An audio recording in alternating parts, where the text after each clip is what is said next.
My final thoughts on the Battlefield 1 beta, demo. We all know it's a demo. It took a while to make this video. I was having too much fun playing the demo. Come on, guys. Where Battlefield 1 hits home and where a game like Hardline didn't hit home and why it was a complete failure is very simple. Battlefield 1 is much more engaging and it's a lot more fun to play than Hardline ever was. I know that sounds simplistic, but that's really as simple as it is. Structurally, Battlefield Hardline was perfectly fine. It was a perfectly fine multiplayer game. I'm talking about multiplayer, not campaign, by the way.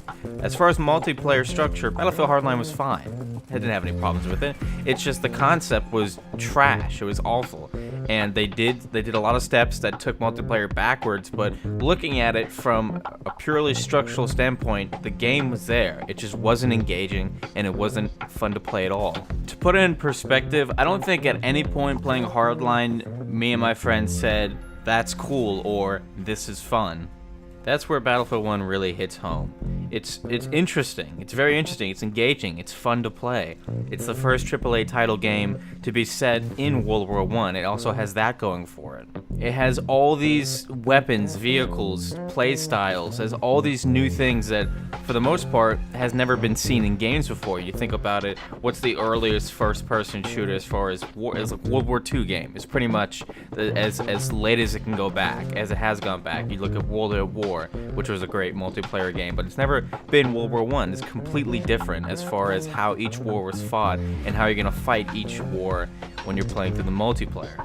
There's something about having really shitty guns and, having just very primitive inventions like the first planes to that fight, the first tanks, the first machine guns, the first fully automatic rifles, stuff like this. It just makes it very interesting. It's something about primitive weapons that I particularly like. If you're a fan of Mount & Blade, which is kind of like a cult game, it's not very big, but the people who like it it's a very big cult following. I'm in that group. It's a very fun game. In that game, you use muskets, and they take like a minute to reload, and they're very inaccurate, and that makes it intense, makes it fun because you're reloading all the time, and even if you do get that reload done, you're probably gonna miss anyways. It's something about that I also see in Battlefield 1.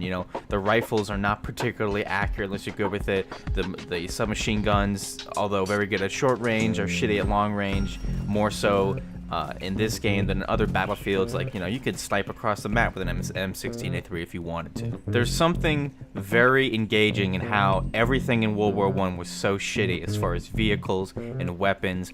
They were all crap. I think we're spoiled today with the weapons that we use in modern games and how insanely accurate they are and how well they handle. It's nice to go back and just to use really shitty items, weapons, and vehicles. There's already a ton of hype behind this game, even minutes after it was first announced. I think mostly because it's the first World War I first-person shooter AAA title. It's the only one out there. I did get a little tired of this map, but it's a demo. I understand. That's the only show us one map. If they have good map rotation, I think this game is gonna do just really, really well. I'm already on a horse. I'm taking a horse, dude. Yeah, that is the way to do it. It's so cool. And they all just charge. Popping flames came down at us. So cool.